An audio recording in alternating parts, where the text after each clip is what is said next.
na rantsi da girman Allah maganar kamar da Abiji ya faɗa wallahi sai mun yi tonar ruwan da inda zamu tadda ruwan da lokacin ba da mu isa mu shashi ba dan wallahi in ba mu taya tsaye a ƙasar nan ba. Assalamu alaikum warahmatullahi ta'ala wabarakatuh.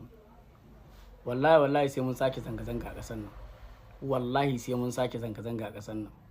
Muddin aka ce ba za a biyo wa'annan bayan Allah haƙin su wallahi akwai zanga-zanga a ƙasar nan sai dai duk aka ma mu a kashe mu ko a daure mu. Wannan wani irin rashin adalci ne. Ya za a ce duk mutum ɗaya beli miliyan 10 ina iyayen su ga wannan kuɗin. Kenan gwamnatin mata kuma kidnappers ita ma kenan. Gwamnatin mata kuma kidnappers an kama ma yaro akan zanga-zanga saboda yayi kuka akan haƙƙinsa da damarsa an yanke mai belin zanga-zanga wai belin miliyan 10 ina zai same su ina danginsa suka same su fi sabilillah ma da faɗa kan mu gaskiya an yi punishment ɗinsu da yunwa an tsangwame su an hana iyayen su ganin su na wajen tsayin kwana nawa ko in ce wata nawa an fito